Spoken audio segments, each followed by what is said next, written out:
Vadaria from LG Institute of Engineering and Technology in Department of Electronics and Communication. Today we will discuss our subject, that is network theory, and our today's topic is what? It's a super node analysis. Already we discussed how to solve the example using the node analysis. Now we will see how to solve the example if we want to use the super node analysis. So let's start our today's session. So before that, we will discuss one example that is related to what? Dependent source. Here the question is like that, we have to determine the current I using node analysis. See, if your question is from node analysis or super node analysis, they will not specify solve this example using super node analysis. They will give you only use the node analysis. Now you have to identify whether it is a node or super node analysis, right? See, already we discussed that is in a mesh analysis, right? If any current source is present between two different loops, then we have to use the super mesh analysis.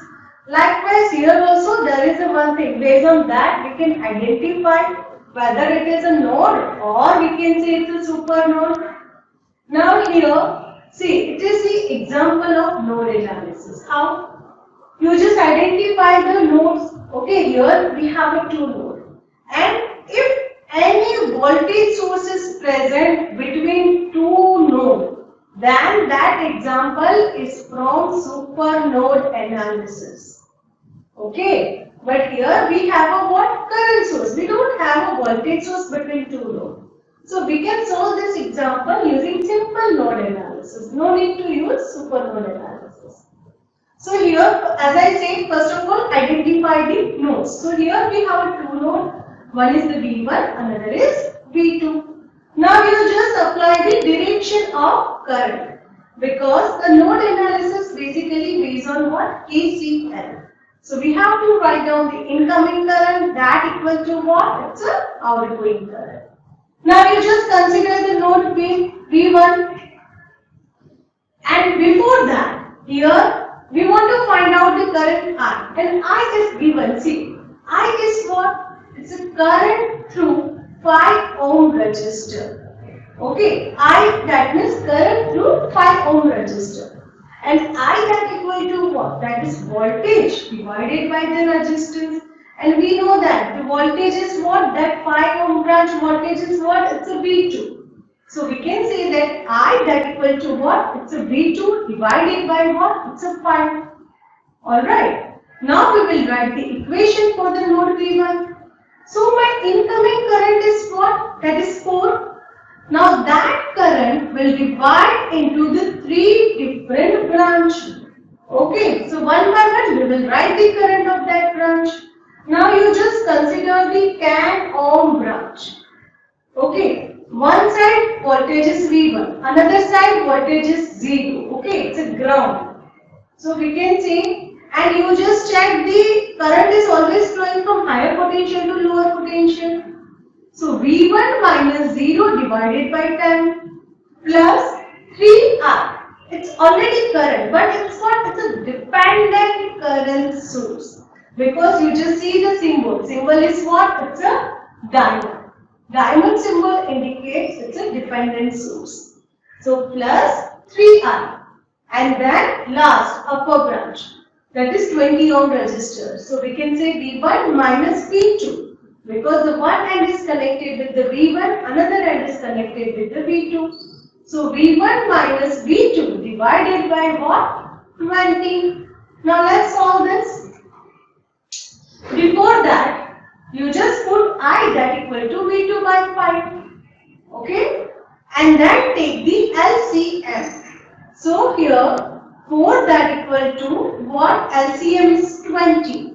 So you have to multiply first 2V1 plus multiply with the 4. So 4 into 3 is 12V2 plus V1 minus V2 divided by 20. So final our equation will become 80 that equal to 3V1 plus 11V2. Now similarly we will write equation for the node 2. Alright. So first we will see node V2. And yes, we know I is equal to V2 by 5. Now you just see the incoming current. So here we have a 3 incoming current and 1 outgoing current. So my incoming current is 3I. Another incoming current is V1 minus V2 by 20. And here you just see the value is what? It's a minus 3. That's why I have written plus minus 3. That equal to what? It's a I. Now you just substitute that value. I equal to V2 by 5. But before that, here we have a 3I, here we have a I. So 2I plus V1 minus V2 by 20, that equal to 3. Now substitute the value V2 by 5. Now take the LCM.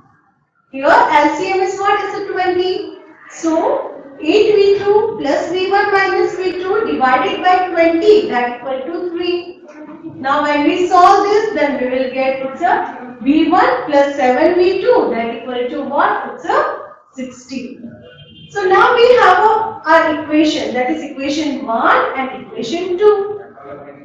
So from that two equation, right? From our equation 1 and equation 2, we will get the value of V1 and V2. But I am interested to find out the value of I, and which is V2 by 5. So just find out the value of V2. So how you can solve this equation? See, we will cancel the V1. So we have to multiply equation 2 with the 3. Because in equation 1, the coefficient of V1 is 3. Now let's write again. Equation 1 as it is, equation 2 that is 3V1 plus 20V2 that equal to 180. Now change the sign. V1 with 3V1 is cancelled. So what we get? Minus 10V2 that equal to minus 100. And value of V2 that will be what? It's a 10 volt. Now I is what? It's a V2 by 5. So 10 by 5 that equal to what? It's a 2 ampere. Okay, so this way you can solve any example that is related to what? Dependent source.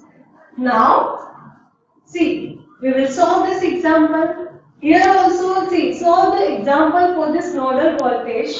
Okay, in the network given in figure. And using what? Nodal analysis. Mind it, here they have not used the word supernode analysis. That you have to identify by yourself.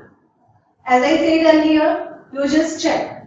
Here between voltage V1 and V2, I have a one current source. Sorry, I have a one voltage source, that is 2 volt DC.